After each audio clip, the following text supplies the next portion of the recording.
Kita makan nasi kan juga dibohongin. Orang Majapahit nggak makan nasi. Iya. Kita makan nasi itu sejak kolonialisme Belanda, VOC ke sini, kita dipaksa makan nasi supaya kuat, supaya kerja kuat, tapi otaknya bego. Loh iya. Nggak makan nasi bener? Hah? Nggak makan nasi bener? Telat. Jadi pinternya kira-kira 20 tahun lagi lah. Nah, orang Majapahit nggak pernah makan nasi, makanya kuat bangsa itu. Mongol aja kalah. Baiklah, mari kita runut apakah masyarakat Majapahit mengkonsumsi beras zaman dulu ya. Kita runut melalui data primer, yaitu berupa prasasti yang ditemukan di abad ke-10 tahun 900-an Masehi ya. Banyak prasasti yang menuliskan tentang makanan-makanan yang dimakan oleh para leluhur Nusantara zaman itu di tahun 900-an abad 10, seperti prasasti Watukuro, Mantiasi, Parada, prasasti Rukam, dan masih banyak prasasti yang lain ya. Terutama prasasti Rukam ini sempat menyebutkan tentang sekul paripurna atau nasi tumpeng, lalu sekul liwet, nasi liwet, dan sekul matiman atau nasi tim.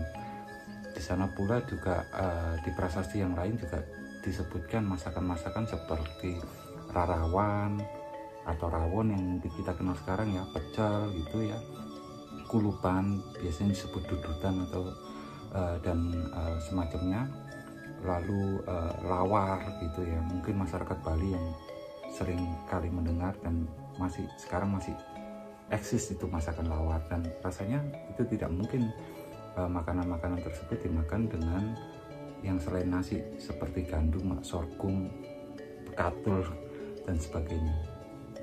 Lalu merujuk pendapat dari arkeolog Titi Surtinastiti bahwa di era Medang Kamulan atau Mataram kuno, beras merupakan tulang punggung ekonomi kerajaan saat itu ya.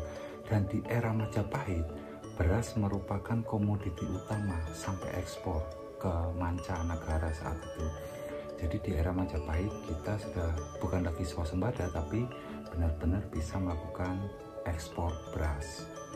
Selain beras, di relief Candi Borobudur kita juga melihat sagu ya, atau daun talas sebagai makanan masyarakat Nusantara saat itu, tetapi tetap saja beras sebagai makanan pokok yang dimakan oleh masyarakat Nusantara dan Majapahit dalam hal ini.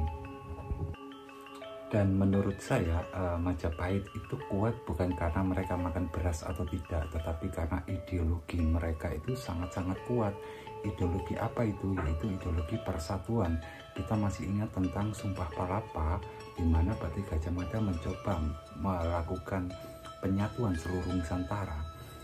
Tentu saja Sumpah Palapa ini terinspirasi dari leluhur Majapahit, yaitu Kerajaan Singosari, di mana Raja Kartanegara melakukan hal yang sama, yaitu mawuyuyi Salaka Dipantara, menaklukkan seluruh Nusantara. Dulu disebutnya sebagai Dipantara di era Singosari, dan kemudian di era Majapahit disebut Nusantara. Ideologi kebersamaan, persatuan ini sangat kuat. Bahkan toleransi beragama, hal yang paling kecil di sendi-sendi masyarakat itu sudah diatur.